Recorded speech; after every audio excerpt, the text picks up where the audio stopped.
Hello and welcome to episode 95 of Retro Encounter, the weekly RPG fan podcast where we'll talk about game journals, we'll go for consoles, we'll go for retrospectives, who knows.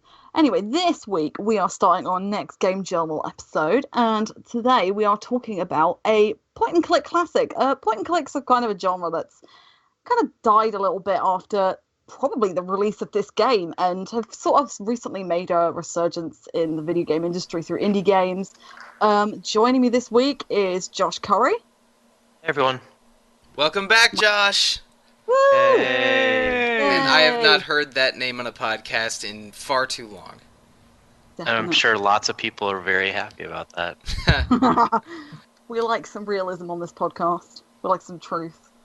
And also, you also heard there, Mike Sollosi. Hi, everybody. I'm sure people are sick of me by now, at least the past 6 months. And me too. And thirdly, we have Marcus Gaspar. Hey everyone, I'm back and I'm Wild Armor on the board. It's good to see you, everyone. Hey, we have 4 veterans here of the podcast, which is really nice. And as I hinted, point-and-click classic that is both well beloved by critics and also is kind of a sad milestone in the genre in that a lot of people consider this game, even though it was critically adored, it sold really badly and essentially brought down studio LucasArts and the genre in particular. The game we're playing this month is Grim Fandango, which is one of Tim Schafer, as you've probably all heard of Monkey Island fame, of Psychonauts as well of more recent times, and also some other really great games over the years. But from what I understand, I feel like everybody... Am I right in thinking that everybody here hasn't played this before? This is my first time playing Grim Fandango, and only my second time playing a LucasArts adventure game. This is the first. First, like, ever LucasArts, you're saying, Marcos? Yeah, very first. Nice. Oh, wow. Nice. Yeah. I've played other LucasArts games. This is the first time with Grim Fandango, and will absolutely be the last. Insight. I told you we wanted realism. Okay. Realism and truth. But yeah, I'm in the same boat as Josh. I've never played Grim Fandango. I've played Secret of Monkey Island and a couple of other games that Tim Schafer and LucasArts have worked on. But never this one, and partially because of my age. It came out in 1998, I believe, maybe 99 over here. I was 5. I didn't really understand what was going on.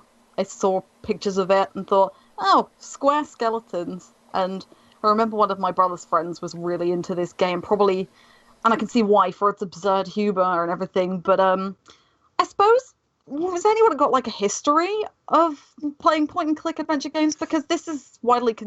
At the time, it was widely considered one of the greatest examples. I think, Josh, I mean, you seem to have some history with LucasArts games like me. I'm assuming this wasn't your first, and you got a particular favorite or anything?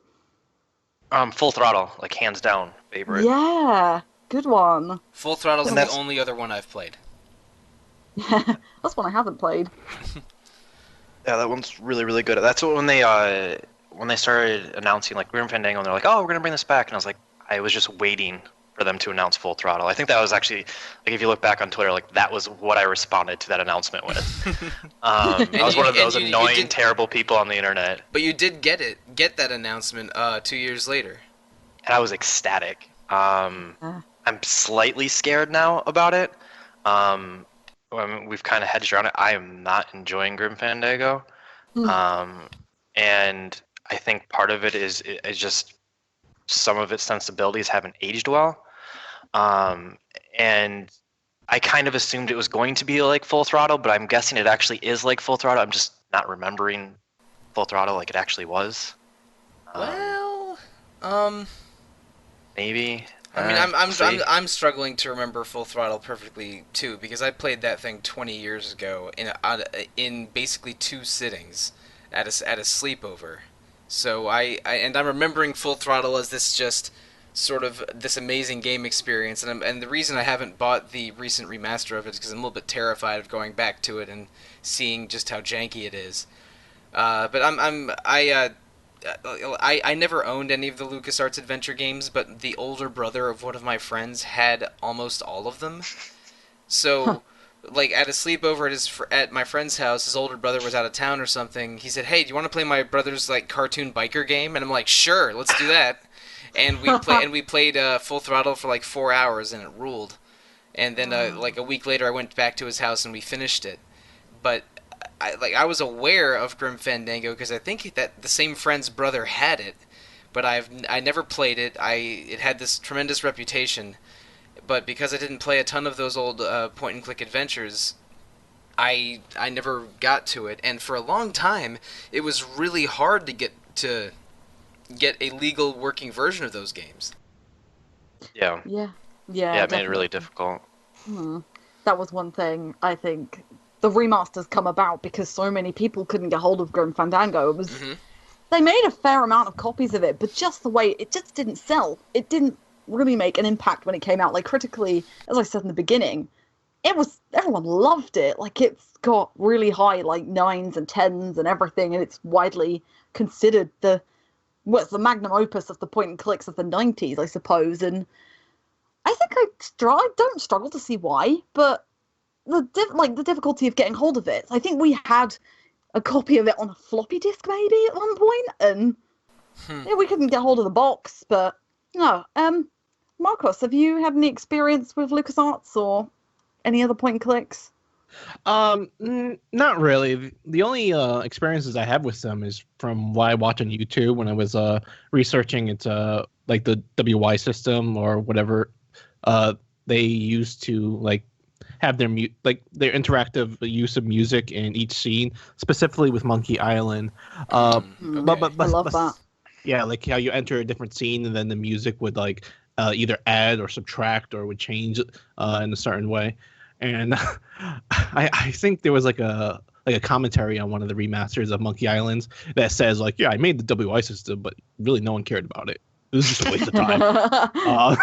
I really felt bad for the guy. I was like, oh my gosh. Like, but you know what? It wasn't until like 2009, 2010, 11, or 12. It was much further into my college days that I remember looking that up. But besides that, I do know that it was very difficult to like obtain a copy of Grim Fandango because I was trying to find one too, and I was not going to pay like $50-$60 from where I was finding it. I was like, nope, I'm gonna have to wait for the remaster. Well, and it happened.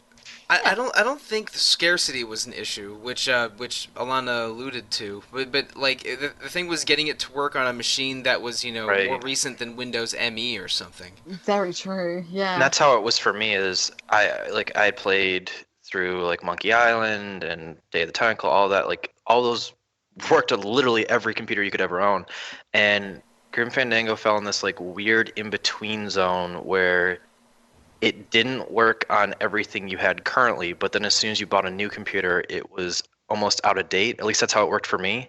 And so then it didn't work on my new computer. So like it fell in this just complete in between zone that it was just impossible for me to play. See, I didn't even pick up the game to even test that out. I was just not gonna have any of it because I didn't want to pay those prices. And then, like when I think about it back then, it's like, yeah, you know what? Maybe I could have picked it up and joined the bandwagon of not being able to play it, but having this like cultural icon in my room just unplayable. It's pitch. Yeah, and I mean, we were. It was a little difficult to get working copies of the old LucasArts adventure games, which are beloved by a lot of people. But then I want to say in like the late 2000s, maybe 2009 or 2010, they put the first 2 Monkey Island games in a remastered version as PC downloads. And then recently, the past 3 years, you've had Grim Fandango, then Day of the Tentacle, and earlier this year, Full Throttle back to back on Sony. I think it was Sony systems and PC. I think. Am I? Yeah, this is for sure Sony. Yeah. Yeah, Grim Fandango's definitely got PC remaster. So. And I have a folder on my Vita with all of them. Yeah, I'm super glad for that too, because these are games that I mostly missed the boat on, except for 2 weekends playing Full Throttle at a buddy's house. So I've owned Grim Fandango for over a year, fully intending to play it, and this episode gave me a good excuse to do so. Yeah, I think I picked it up for free on a PSN deal 1 month. It was one of the free games, and I just thought, yeah, this is good. I'll pick it up and play it at some point, and I've just never got around to it. I played the Monkey Island games when I was little. I played them with my brother. So I've had a fair knowledge of the company's history. I've also played Day of the Tentacle, which is kind of whimsical and funny in a similar way to this game. It's really funny when you talk about that this game wouldn't run on old PCs, because when you look at it, it doesn't look particularly groundbreaking, I suppose, but at the time it looked pretty great. But I mean, are we all playing the? Go for it. Sorry. I'm surprised that you actually don't think it looks good. That was the most surprising thing to me when I started playing through it. Is I was actually surprised by how good it looked.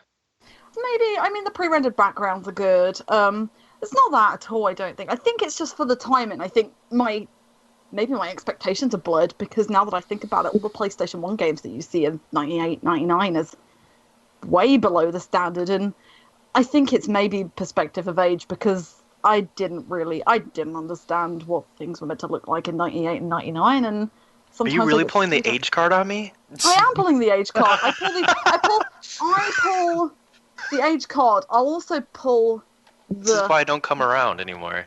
I know, the European card. I'm not saying that you guys are old. I'm saying that I'm young. I'm not at all. Oh yeah, that makes it sound so much better. Yeah, Josh, you're the second youngest person here. Come on, man.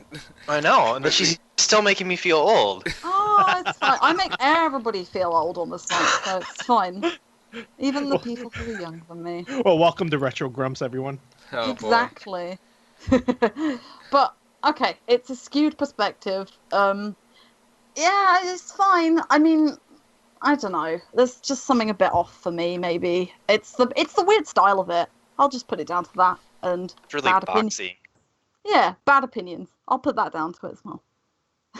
Well, I mean, But these are late 90s polygons, and I think they're pretty crisp for being late 90s polygons. definitely.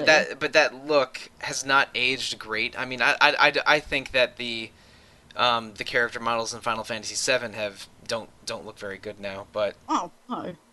and this is a similar thing. I mean, it's a a look that's sort of its time. But I don't have any major problems with it. I think it looks all right. Yeah, it pulls it off. I think you've hit the nail on the head for me. It's a product of its time, and I think that's that's a phrase I'm probably going to come back to over the next 2 episodes, because Grim Fandango is definitely a 1998 PC point and click game. I definitely think that. So we'll just. Oh, someone was going to say something.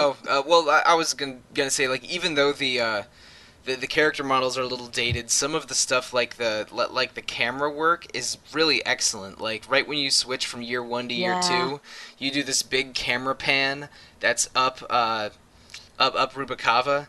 That's just this really, really sort of epic piece of game cinematography that I thought was like, whoa, this is awesome. This is giving me chills. This is 1998. So it's like even though like the character models have aged maybe not great, a lot of the like visual choices that the game makes, I think, are really, really good and have held up well. So on that, I feel like it's really important. What is everybody playing it on, and what camera style are you using? Like what movement style? Oh, okay. I didn't even spot you could change camera style, so I've just left it at whatever the default is. But I'm playing it on PS4, so. I'm also playing on PS4 with the default settings. Marcos? I'm playing it on Steam through the PC with point and click. Yeah, that's probably the best. I'm on PS4, but I switched because I love trophies. I switched to the old style tank controls. Right. Mm-hmm. You have to get that trophy. You have to switch to tank controls before you leave Manny's office, and then use that control style the whole game. Yeah, Alana, you shouldn't be disappointed. It is terrible. It is real bad. Yeah, I was actually gonna say, like, didn't it like start off as like tank style controls when it first came out? I think so. Yeah, because yes, the controls I have are supposed to be at least reminiscent of what it was originally. That was Tim Schafer was like adamant that it had to be in the game because that was the right way to play it. And let me tell you, it is not the right way to play it. The only game that I accept tank controls with is Katamari Damacy. Every other game, I just want to get rid of tank controls forever. Yeah. So bad. They're so annoying to deal with. And for some reason, even when you're playing normally, it goes back to tank controls whenever you get into a vehicle. Oh. Do you remember, like, Oh. Alana? You remember getting into Gladys's car for the first time in the forest near the end of year 1, and suddenly the controls just feel like you're wading through peanut butter? Oh my god. I don't think I physically just wanted to throw something. It was dreadful. It took me 2 minutes just to get into that stupid bunker in the clearing. You know what I hear the best part? What? The car controls are the best part. Oh, brilliant. Movement for me. Oh, awesome. However bad you think that car is for you, times that by like 10, and that's my normal movement.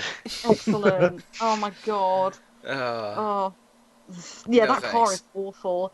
I remember doing that bit, and my boyfriend was watching at the time, and he was like, "Can't you drive it properly?" I was like, "You drive." I handed him the controls, and he was like, "How are you playing this?" I'm like, "I'm just trying to reverse the car. I'm just trying to get out of it, pick up the sign, and go into the forest and put the sign down. That's all I'm trying to do." I can't even get. I got so mad. I ran into a glitch where I tried to disembark from the car, but I was wedged against a wall in the bad way or something. So I got stuck in the animation of Manny trying to walk off of the car, but he was just walking. He was just walking into a wall, and I got stuck there. So I had to reset and do the entire hose and tree farm puzzle over again. Oh man, And you that was Yeah. that was a low point of my week. I'm afraid. Yeah.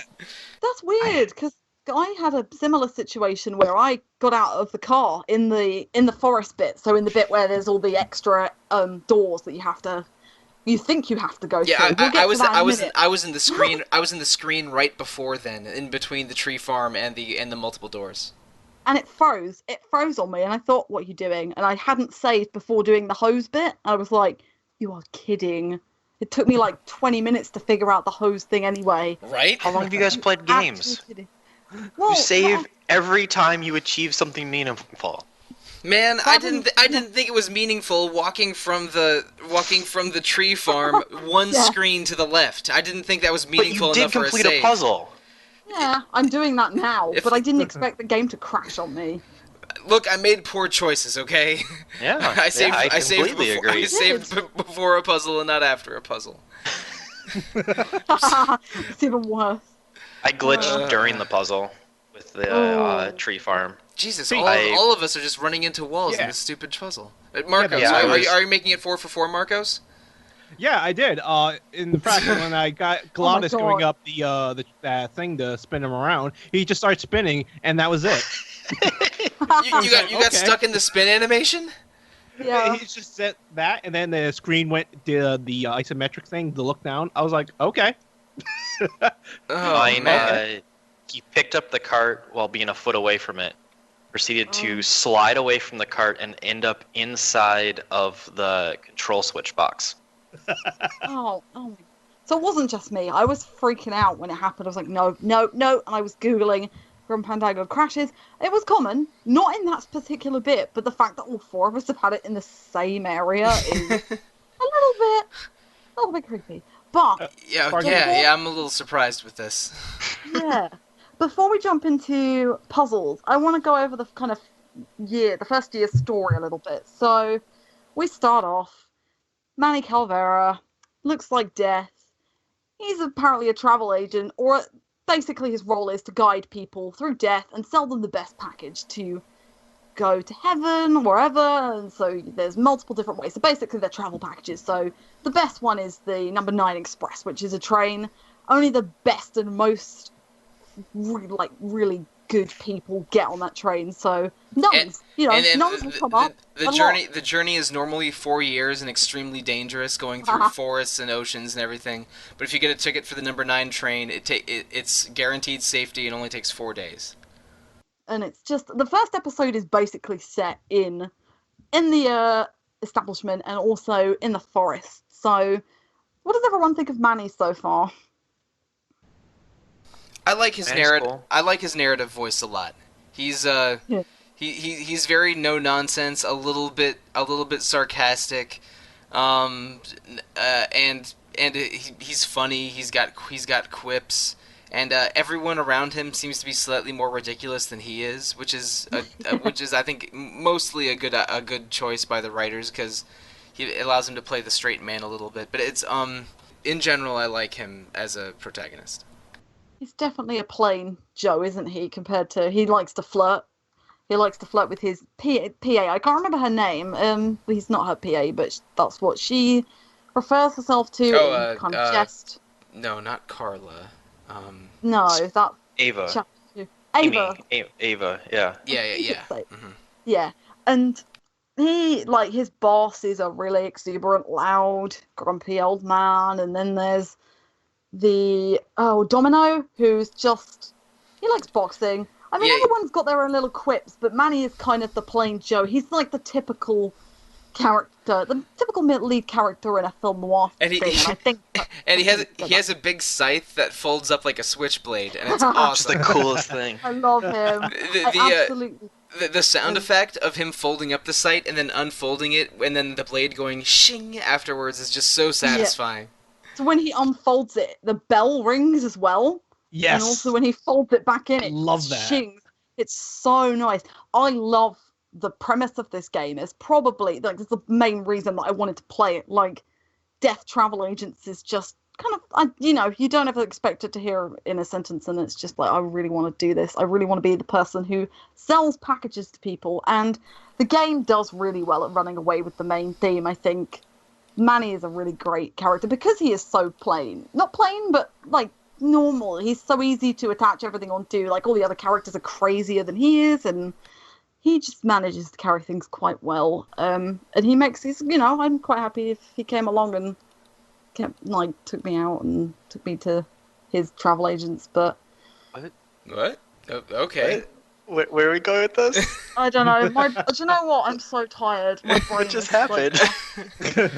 So you're saying he's quite handsome and suave for a skeleton man, I guess. Yeah, why not? All right. He's not suave enough, though. I know we're talking about the first year, but I need to get this out. I get this off my chest. Super disappointed beginning the second year when, oh, you're going to want to meet her. And he didn't say something like, oh, I'll throw her a bone, or some sort of bone-esque humor that came out. Like, I was really, really hoping for that. Oh, so you're a little bit disappointed in the lack of bone puns, is what you're saying. Yes, because they set it up like, you're going to want to meet her, and I'm like, and right away I was like, oh, he's going to bone her. No. And I was like, that's kind of funny. And then I was like hoping that he'd say something bone-esque. I was like, Marcos, I think we should secede from this podcast. Alana and I will just keep... I think I came in the wrong podcast. Yeah, we're gonna get through on nonsense, basically. Oh, but you know what? I do agree. I like Manny because he's kind of like your average Joe worker, and then you get like the Domino, who's like your slick American worker that's a hot shot. He's like, "Hey, Manny, how you doing?" And then he says, "I love the thing. Like, this used to be my office." He's like, "Well, ain't that the pits or whatever like that?" It's like, "Well, you can have it when I'm gone." Yeah, like Domino's like a sleazy car dealership guy or a sleazy lawyer or something compared to Manny, who's Manny's sort of like unlucky and a little downtrodden, and Domino is the slick guy in the office who has the same job as Manny, but he gets all the best clients and is way more successful, and he sort of lords it over Manny a little bit. It's interesting, and it also becomes a little unsurprising when you realize that Domino is in on the scheme that at least drives the plot for most of the first year of the game. Yeah, they do a good job setting up Manny from the beginning of being overall like a good guy willing to help. Because his first client doesn't have money for anything, and he still gives him a walking stick, which it seemed like I got the impression that he didn't even technically have to give him that. And so there's a huge dichotomy between him and Domino, because it is one of those person fully in it for himself, while Manny is coming across of trying to make everybody better to a certain degree.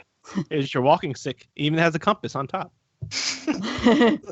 Nice touches. When he said that, I was sure you were going to get the walking stick as an item later and would need that stupid compass, because sometimes the item management in this game gets a little bit hairy.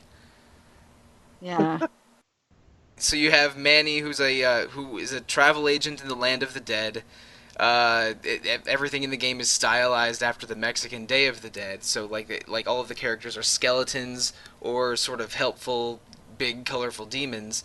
And Manny's a little mad that Domino always gets the good clients, and Manny always gets stuck with sinners that can't afford anything, any good travel packages. So he gets the idea to steal one of Domino's clients, and I think we're gonna get into the stupid illogic of this game, because his plan is to get two balloon animals, fill them up with different chemicals, gum up the pressurized mail system with these chemical-filled balloons, then putting a playing card with the hole punch in it into the tube to get it to slow down the system, then memorizing one of the names on one of Domino's tubes, and then poaching that client from him. And that just seems like 8 steps too complicated to me, guys. So I actually don't have a problem with his process. Okay. As insane as that is, it's kind of ingenious. The problem is that there's no rhyme or reason for you to choose to go that direction. Fair. Because yes, you look at the lead-in and it's like, I need better clients. I'm like, okay, and that's it. There's nothing else. So you're like, oh, all right, well, I'll wander upstairs. I'll talk to some people. Maybe they'll give me a client. No. I'm like, all right, well, there's a parade. Maybe I'll go to the parade. No, that's not there. And so you just start aimlessly wandering around. And we were kind of talking about before the show, walkthroughs and whatnot. To a certain degree, a walkthrough is almost necessary, sadly, which I hate doing for games when I'm trying to experience them for the first time. Mm-hmm. But there's absolutely no indicators to lead even insinuate that you're supposed to go in a certain direction. That's frustrating for me. No, I'm with you too. There's I don't know how they get to how a player going into this cold is supposed to get from I need new clients to visit the balloon guy, put chemicals in the balloons, go to the mail room, hit the deadbolt in the mail room after you gum up the mail system. That all of that just seems so illogical, and the puzzle solutions are. It makes just unusual jumps of logic in a couple places in this game, and we've only played and Grim Fandango takes place over 4 years, and the 4 of us have only played the first 2. Like that, I had a problem sometimes. Marcos, did you have any weird issues with the logic, the logic of the plot of this game? Well, the thing is, when I think about how old this game is, and just thinking about old adventure games, especially PC ones, I just remember playing certain games just being way too elaborate. You have to talk to, and this is just even to RPGs, you gotta talk to every NPC, choose every option, get every little thing. And I thought maybe I should apply that to this. And the first thing I did was just go explore, and I went right to the balloon guy, got every single balloon, right, and just arbitrarily chose whatever, hey, there's bread. I can click on that bread. I'm stealing that bread. Mm-hmm. I've stolen the bread. And it got to a point where I did need a walkthrough at some point, because it was the card. It was hole punching the card. Would not have thought of that on my own. I got the filament into the balloons. I was like, wow, that actually worked. And I'm like, maybe I need another one. So I went back, grabbed the second dead worm balloon animal, and filled that up. And after that, I was like, I think it was it wasn't even before. It was before even that. The hole punch thing. It was where to stick this stuff. I'm like, I thought maybe I gotta go to Domino's little message chamber and put it in there, but he keeps it locked. Right, I was sure that when you get the deck of cards and the ace of spades is separated from it, you would have to cheat someone in a poker game or something. So I'm like, all right, so I need to find a card game so I can beat Domino at cards and steal a client or something. So, but no, it went a completely different direction, and I did use a walkthrough for this game. I tried playing it without a walkthrough, but I mean, at least over the first 2 years of the game, I went and had to consult it at least 8 or 9 times, and I think the first time was probably the balloon animal chemical explosion puzzle, which is the second puzzle of the game. It took me a while to find that stupid string of flags to climb up to my boss's office. I Oh, found really? it by accident. That was by accident. So, and I guess that it sounds like at least I have the advantage because I did play a lot of these games when I was younger. The downfall is I'm guessing it's point and click for you, Marcos. Yep. So it's a lot more easier than that. Yeah, because you Yeah, get I absolutely can't. trained on pixel hunting. Yeah, And you just click, click, click, Yeah. click, click, click, click, click. And you can't do that really when you're on a PS4 because you have to actively move, and it does not do a good job of lining up. And then you add tank controls, and it's really, really terrible. Yeah, Then. you can't mouse over something to see if it's an interactable object on the PS4 version.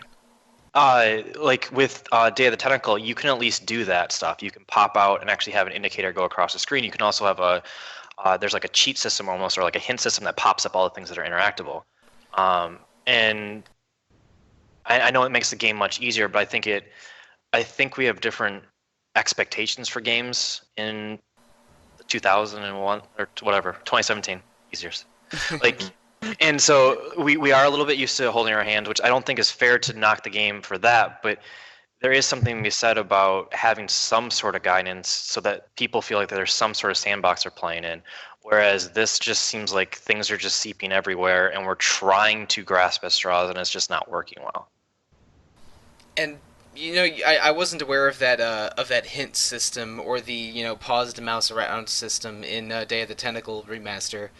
And I mean, I think it's a little bit telling. That remaster was 1 year after the Grim Fandango remaster, so that's probably a change they felt they wanted to make or had to make. And I would like that in this game. Just saying, because sometimes, oh boy, like finding the hole puncher on Ava's desk, or what's another one, like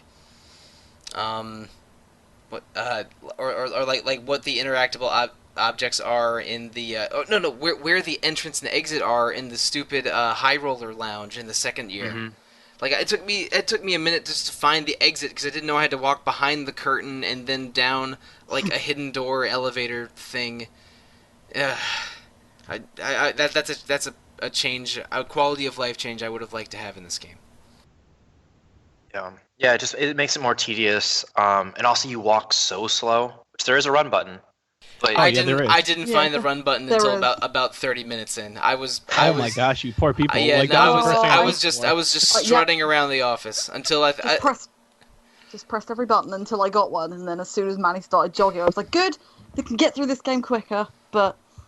I was really So that- worried for a second until I don't remember when I figured out to press R1, but it was I don't know. I think I was looking for pigeon eggs. I'm not sure. Oh, See, that's that the was- problem though with tank oh. controls is you hold on to R1 when you're not moving, and he doesn't run. He's a lot of times will just stand still. And so when you're testing out buttons to try to Oh, get him to walk God. faster, you're like, I'm pushing the button for him to sprint, and it has him not move at all. I'm like, well, that's a bad button, so I'm not going to use that anymore. Tank controls sound like you're just playing QWOP for the entire game. It's been real bad, Pretty similar. real bad.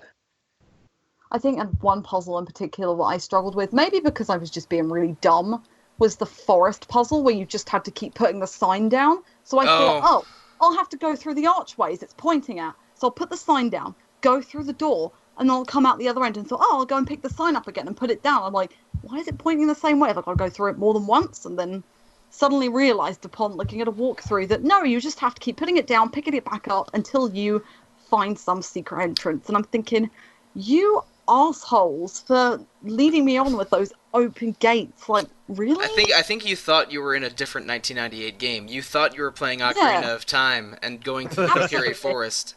Like, I need to go through this tunnel and this tunnel. But no, they were going in a different direction. But In fairness to that puzzle, though, I feel like that puzzle's a good puzzle. Yeah, You understand that you're in an arena, you have to figure a way out of it. Like, Yeah. compared to hand holding this compared to other things, like that at least is like there's an aha moment, there's a sense of satisfaction. Less so if you look at the walkthrough, but like that is something I absolutely figured out by myself, and I felt great. Good. No, I felt like I was frickin' Rembrandt after I figured out how to fire extinguish the burning beavers. Oh yes. I managed to do that one without a walkthrough, and I felt like I had discovered a new chemical element or something. Because especially since the puzzles, like in the many other puzzles in the first year, just really kicked my ass. Yeah. I mean, we've mentioned some of the second year. to go over it. I mean, there's quite a big tonal shift, so I should probably mention that partway through the first chapter, Manny, as we've discussed, hacks into and breaks the postal system so he can grab something that's guaranteed to get a number 9 ticket. And he comes across this woman called Meche, and he takes her back. He can't find anything out about her because apparently she's supposed to have this ticket to the number 9 and his computer's not coming up with anything. And he suddenly gets called into his boss's office and is basically told that client was for Domino. And this is the moment where you suddenly start to figure out that things are biased. So Meche runs off, you go after her to the Lost Forest. Partway through that, you join a resistance group called the Lost Souls. Is that what they're called, if I remember? Freedom Fighters. I think it's the Lost Souls Association. It's like the LSA, I think. Yeah, the Lost Souls Association. Or Lost Souls Army, maybe? I don't remember. Something like that. And you basically get drafted into a resistance because they're trying to uncover the conspiracy that the company is... basically, they're trying to unfold the conspiracy that they're holding. But and the second chapter... Oh, sorry, go ahead. No. I have one problem with the conspiracy that I still don't understand. Now we know that we find out that that Manny's boss and Manny's rival Domino are all in this conspiracy that's run by this evil dude named Hector, right? Mm-hmm. And their plot was, at least my understanding, was that they were like all of Manny's clients were actually good people, but they had tampered with his computer system so that he would sell them bad packages because his computer would tell them they didn't qualify when they actually did qualify. So they would do that to get the number 9 train tickets of Manny's good, saintly clients, including Meche, and then Hector would sell them on the black market to people that wanted a trip on the number 9. So am I accurate so far? Yeah. Okay. Yes. Okay, so my problem is, Manny's boss tells him, you better get a good client soon or you're fired, near the beginning of the game, which leads to him stealing a client from Domino. But why on earth would they do that? Because, I mean, to the boss and Hector and Domino, Manny's their patsy. Manny is, like, by sort of, like, fishing clients through Manny's computer is how they get those tickets that they sell on the black market. So why would the boss try to get rid of Manny and prompt Manny to screw up their operation by stealing a client? It is a In whole... fairness, did anybody think that he was going to drop like C4 down the messaging system to have it explode?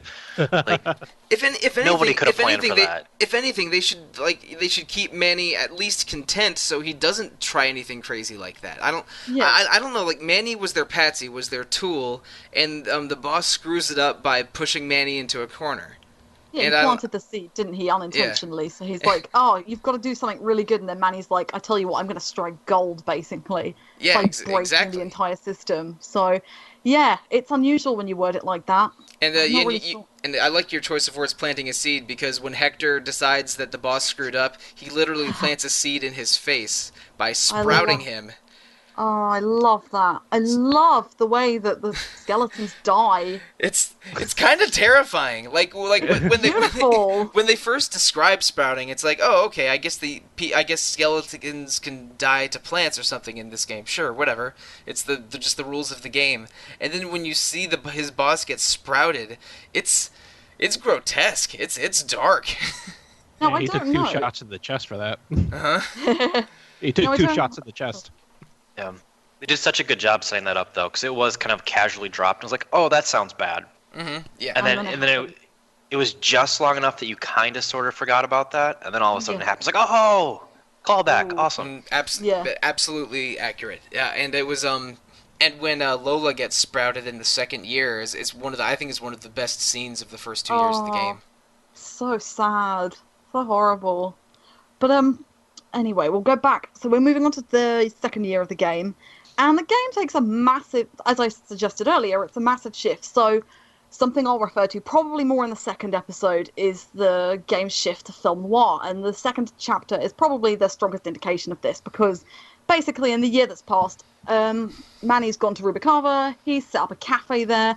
He's got a gambling business underground. It's all going really well for him, but he's waiting for Meche. The reason he's set this up is because he thinks Meche will turn up, and things tend to go a little bit sour. I think he wants to make things right by saving Meche, because she is an incredibly good person that he inadvertently cheated because he was in this scam. Like she should have had a number 9 ticket, but instead he basically just threw her to the wolves and demons of the underworld. So so people keep telling him, "Oh, you're in love with this Meche girl," and he's like, "No, I just want to, correct I wronged her, and I want to correct that wrong." Right, it's much more of a story of redemption. Yes. Yeah, absolutely. He's a good man, and I think they use that line specifically, that Manny's trying to be a good man and do good things. But so I really like the second chapter. I like this kind of shift that it goes through. I do like the narrative overall, but I think the puzzles again kind of consistently threw me off, because this is an example.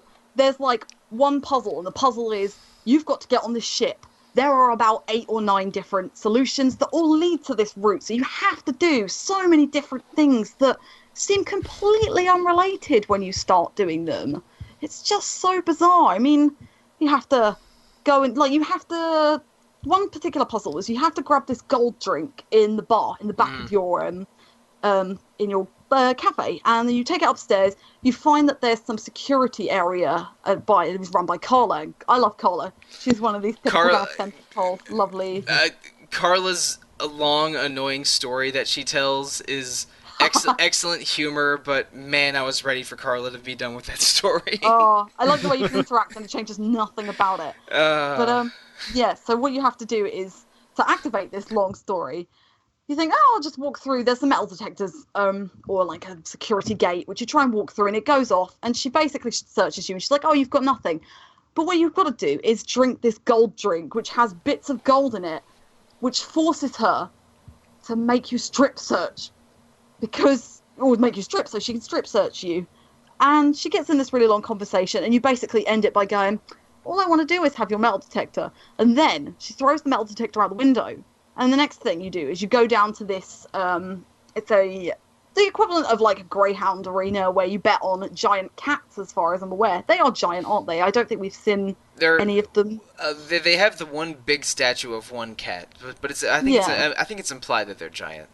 Yeah. But didn't they have like a big kitty litter room? Yeah. No, that's what Alana's talking about. You have to find the metal detector in the big like swimming pool of kitty litter.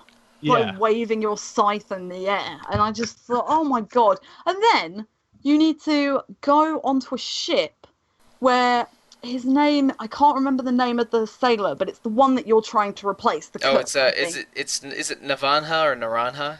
Naranja, yeah. And yeah, he's getting a tattoo done, I think. I have a question for Josh related to the Naranja thing. I mean, Josh, you were using tank controls on a PS4, correct? Mm-hmm.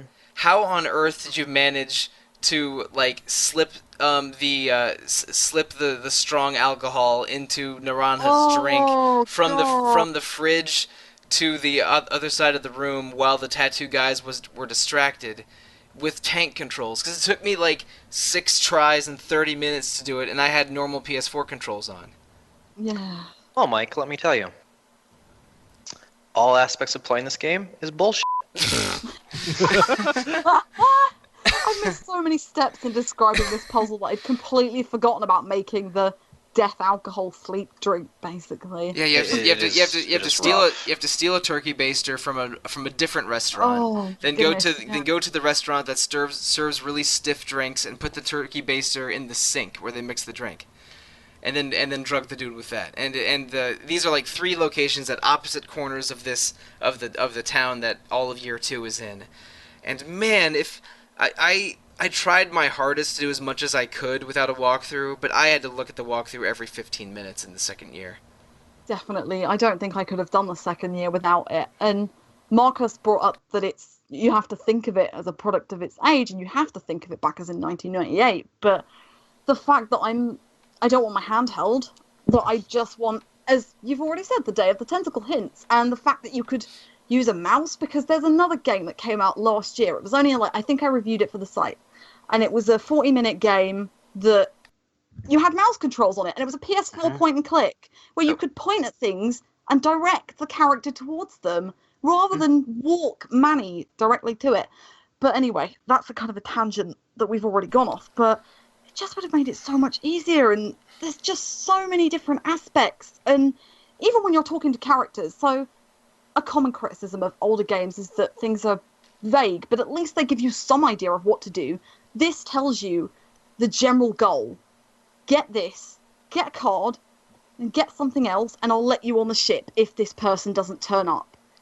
And it leaves you to colour in the blanks, basically. And it's very frustrating in this second chapter. I don't think I would have been able to figure out the ticket taker puzzle. That's like that's one of the last two puzzles of year 2 without a walkthrough, because you have to go through all kinds of hoops to find out, to like get a code from Lola that was hidden in her jacket, and and Lola's involved in an affair between her and 3 other people in this town, including 2 of the other club owners besides Manny. And once you you find that she's been killed by her ex-lover, or sprouted, I should say, and you find the ticket that she hid in the gambling ring. Then you have to find you find a machine that lets you make new gambling tickets, and like from the clues in a photograph she left you, you need to find out what numbers to put in the gambling ticket. There's no way I could have done that all by myself. No way. It's absurd. It was real challenging, and maybe it's because I haven't really played very many games like this, and the puzzles in Full Throttle seemed a little more grounded than this.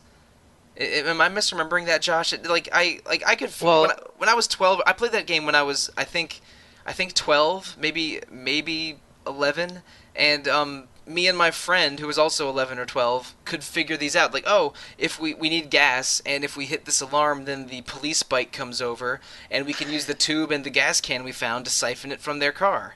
It's like that. I think you're forgetting the robotic bunnies that you use to cross a minefield. Okay, all right.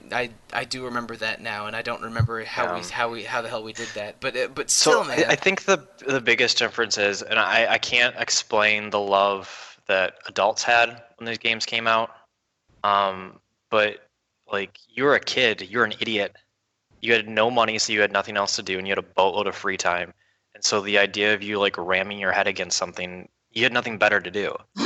Yeah. And so like, I look at a lot of the stuff like I used to do with grinding and like playing really, really crappy games. I mean, imagine you're a kid and you bought that ridiculously expensive game because the cover art was super cool, and then you were stuck with it. It might be the only new game you get for like 3 months, so you played the hell out of it.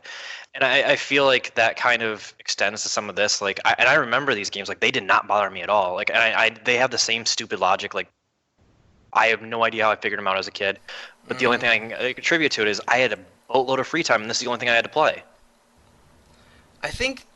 I mean, we mentioned this earlier. I think that the dialogue in Grim Fandango is really good. The mood is really good. It does a lot of cool things narratively and visually. But the puzzles have aged poorly, and I'm with you, Josh. I don't understand how someone could have very much nostalgia for this brand of puzzle design, because it is some hot nonsense, man. So I want to make this very clear. I love every part of this game when I am not playing it. But overall, because at the end of the day I have to play it, I really, really, really hate this game. Do you think maybe the absurdity of the puzzle solutions is sometimes down to the setting and the characters? No? Because I don't... Even replaying like Monkey Island and stuff, I feel like I can at least get my way through. Remember the rubber chicken in Monkey Island? Yeah, that was a bit frustrating. Yeah. They're in all the games. It's just like what age you played them at and what else you had going on in your life. I suppose so. I don't know, there's just a wall in front of it for me in this one. I feel like... honestly, if you like read a synopsis of what Manny does to solve a puzzle, like the idea of collecting bones from a beaver dam made of bones, and then luring these flaming beavers into a tar pit and hitting them with a fire extinguisher, it sounds sort of absurd and delightful and kind of like great. It's like, oh man, this is a wacky sense of humor and this is a really clever plot. But figuring those those like wacky plot points yourself is sometimes a nightmare. Yeah, I'd agree. And then they have the added benefit. I'm putting that in question mark. You can collect items that you'll never use. Yeah, yeah. you don't even use the deck of cards in Act 1. You just use the 1 ace of spades in it. You have leftover balloons that you don't use. Yeah. Yep. Yeah. So there's almost like red herrings inside of the item. So you can't even be convinced that like, okay, I'm confident I have all the items. I have to be able to solve it with a combination of this. Because first of all, there's a decent chance you don't have all the items, and then beyond that, you might actually have all the items, but it doesn't mean you have to use all of those. And so it's not even necessarily indicative of how you need to solve the puzzle.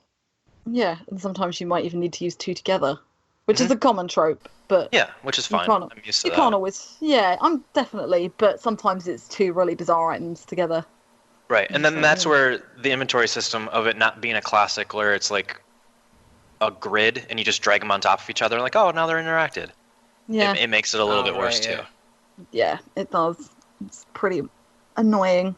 But what's also really annoying is even though these puzzles take me forever to figure out, and I think, like you've just said, they're really quite clever, and actually, and when I look back at them, I think, do you know what? Not that they're obvious, but they make sense in the grand scheme of things. I feel like they do. Like, it feels like it fits in. Okay, it fits the tone of the game and fits what they're doing, but I would challenge the notion that the puzzle solutions in this game make sense.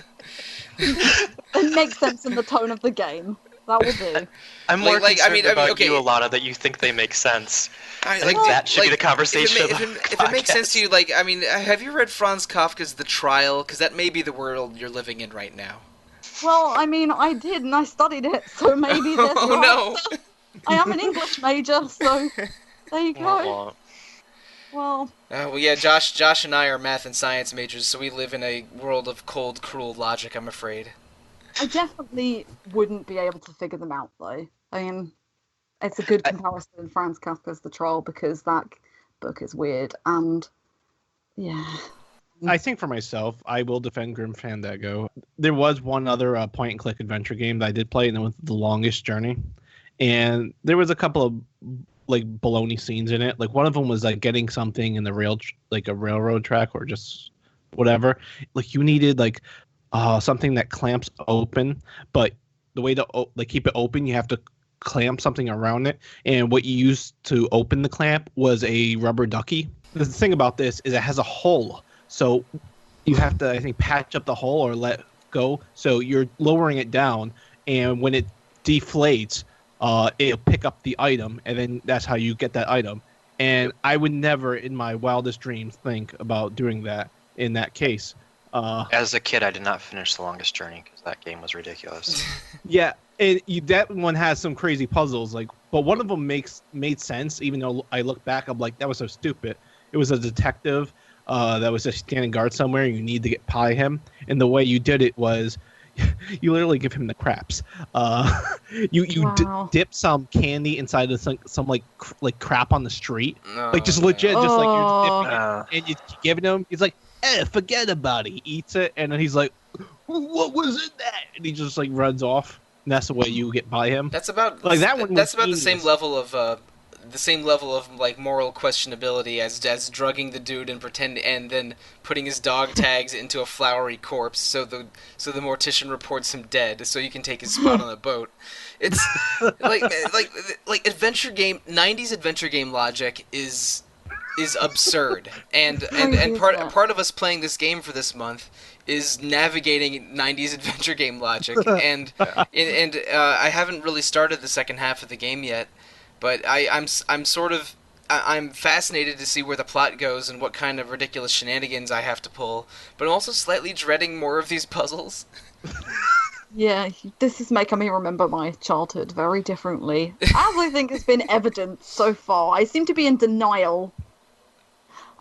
So I suppose at the end of year 2, we see that Meche has been taken away by a ship by Domino, and Manny has made the decision to go after her. He's got on the ship, and basically the chapter ends and fades in with Glottis, who we've not spent a lot of time talking about. I'd like to talk about him on the next episode for definite. We'll have to go over favorite characters, including Glottis, over the next episode, because Glottis awesome. Glottis is pretty great. The best. He's pretty fantastic. But he's basically, like he did with the car earlier, he's decked out the ship into some kind of awesome flame. He's just completely decked it out into... It's kind of like Pimp My Ride. He's like Pimp My Ride of Grim Fandango. Why not? He's the exhibit of Grim Fandango. Yes, that is literally what I think of every time he opens his mouth. Oh man, fantastic. But I suppose where we've had the big tonal shift between year 1 and year 2, year 3, not really sure where it's going to go from my perspective. But Marcos, do you have any ideas of where the story might go? I mean, I suppose Meche is definitely the end goal of this game, but where do you think we're going to end up with her? And I definitely think that he's going to reach up to her, and I think they're going to probably dive back into the Hector plot, maybe bring in Domino back into it, saying that he was a big case. Like I kind of want them to, at least that's what I want them to go back to, and I'm hoping that at some point maybe Domino gets sprouted, but we'll have to wait and see on that one. I'm in favor. I'm in favor of more sprouting death scenes, because that is somehow terrifying and beautiful at the same time. That's wonderful. Domino would be great to see that happen too. There's two things that I hope the second half of the game addresses. The first one is like, why did Meche kick Manny off the ship when he was about climbing in the ship after her, and she throws something at him that gets him knocked off.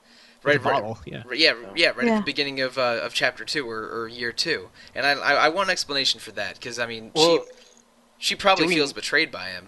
Yeah, I was gonna say, do we need an explanation? He sent her through hell, and it's been a year of just absolute hell for her. Mm-hmm. Like, if she's gonna associate that with anybody, that's gonna be him, and then you have to remember, maybe she views Domino as rescuing her. Yeah. Right, and that's what I'm saying. They can paint any story they want. Because he basically just said, like, you don't qualify for anything, and then she left. And that, like, he might have been nice to her in that office, but there's been a year of dialogue that she could have had of any sort of convincing otherwise. You're right. I was overthinking that. But the other thing was that Manny doesn't remember his past life and doesn't know why he is in limbo, which I think is and why he has a debt he has to pay off at the travel agency. So I hope they address that too. I have to imagine they're going to. Like, that seems like a must. Mm. That seems like if they didn't do that, that would dangle too much. The bigger thing for me, which I am intrigued to see where that's going to go, I'm more excited to see how they handle the Meche, like, Manny relationship. I think in a perfect world, there's never anything romantic. It's always a redemption story. Mm-hmm. I think I would prefer that. But ultimately, I think at some point it has to cross over into something more. I mean, don't you guys agree? Maybe I wouldn't be opposed to some, zero lips, zero skin kissing romance. You know what? Romance. He just reminded me of one of the best lines in the game. It was like, kissing ass. Basically. So Manny makes this reference to Domino kissing the boss's backside, and he's basically like, you don't have any lips though, and he's just like, you don't need any, something along those lines. What's it like kissing the boss's butt so hard with no lips, or something like that? That's it. Yeah, something like that. But no, it's great. A lot of good one-liners in this game. Yeah, there are. Oh yeah, I remember the response. I don't need lips when I get it from you. Yeah. Beautiful. So good. That's excellent. Dialogue so much more. It's so good. I think it's inevitably going to go to something romantic. I feel like it's a typical film noir thing again, that the man sees this woman mysterious and kind of just falls for her. So obviously something is going to happen. I think I want to know, I know Domino is running off with her, but why? Like, if he wanted to get her a ticket on the number 9, then he could have just taken her back to the office. But there's clearly something else going on here, and there's definitely I definitely need to find out more, because, like has been said, the gameplay is obstructing, but the story is making me go forward. I want to find out what happens next. So, as bad as any of it is mechanically, I think everything else about it is just about redeemable. I'm going to have a walkthrough with me the whole way, but I am very excited to see where the story goes.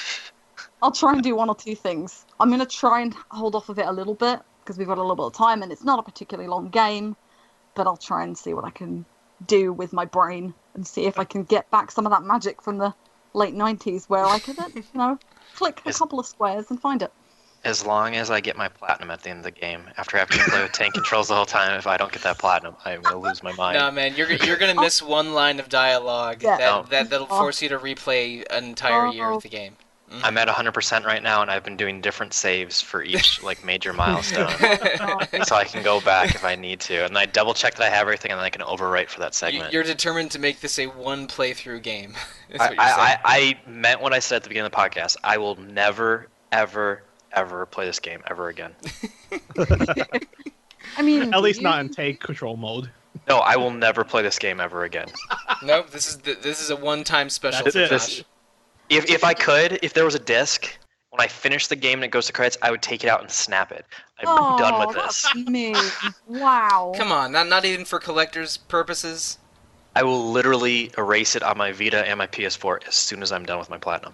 That's painful. I don't think I could go through the platinum. I'm not a platinum person. I don't mind. You can get that platinum and be fine. I'm going to ask you that at the beginning of the next podcast. Hold me to that. And I'm sure you'll be excited to tell us. Pay attention to my Twitter. I guarantee I'll take at least a couple tweets about it.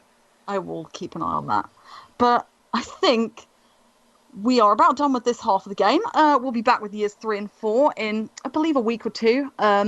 We don't actually have a game plan for next month. We've got some secrets goings on in the background, so yeah, we may figure out next month's game right after recording stops. Are we using my idea? We're gonna have a discussion. I'm not sure. We need to flesh out your idea a little bit at least. Yeah. Ooh, excited. My ideas are always the best ideas. We haven't had any of those for about 6 months, man. I know, and look where the podcast is going. Jeez. Oh, now I'm sad. But yeah, we have got something in the pipeline for definite, and we're doing a Diablo retrospective in the next couple of weeks as well, so that'll be something exciting to look forward to. But that's about does it for us this time. Thanks very much for listening. If you've got any thoughts, questions, comments, if you want to tell us how stupid we possibly are and how silly we are for using walkthroughs, then you can email us at retro@rpgfan.com, or you can comment on our forums. You can voice your opinions there. And also, we'd love it if you could drop us a review on iTunes, Google Play, any other various podcast listening devices and venues. We love feedback, especially if it's 5 stars, because that goes a really long way to promoting us and getting us some more listeners. And we love that. We love people to interact with us. But social medias. Now, Josh just referenced his Twitter. Where can we find you on Twitter? I am at JD Curry. I'm going to look out for that platinum. Yeah. I always boast about it. And then there's always some sad tweet after about it. Because typically I usually only platinum games that I really, really enjoy. Because it takes so much time and effort. So there's always that moment. I delete it right afterwards because you have to have space. It's like, oh, that's sad. That game was so good. I am going to delete this and be so happy. So the follow-up tweet's going to be gleeful and not sad. Yes. Got it. Celebration. There'll be balloons. Some fireworks. It's 4th of July, so fireworks. Will the balloons be twisted up in the shape of Robert Frost? Oh, you ruined this for me now. How could you not find that funny? Oh, Josh. I missed you, you humorless troll. very definitely. So Mike, where can we find you on Twitter and social media? Right. I am Monsoon on the RPGFan.com message boards, and I'm at The Real Monsoon on Twitter. And if you want to see my tweets about, Kamen Rider and Heroes of the Storm and other boring things, you can check out my second Twitter, Evoker for Dogs. Marcus, where can we find you? You can find me on the boards under the username Wild Armor, like usual, and you can also find me at Rhythmroo on Twitter. Rhythmroo. You can find me on Twitter at Alana Hagues, or I'm Diving Falcons on the boards. Come say hi. Come talk to me. And that'll do for us. Join us again soon. Thanks for listening. Bye. Bye, everybody. Ah.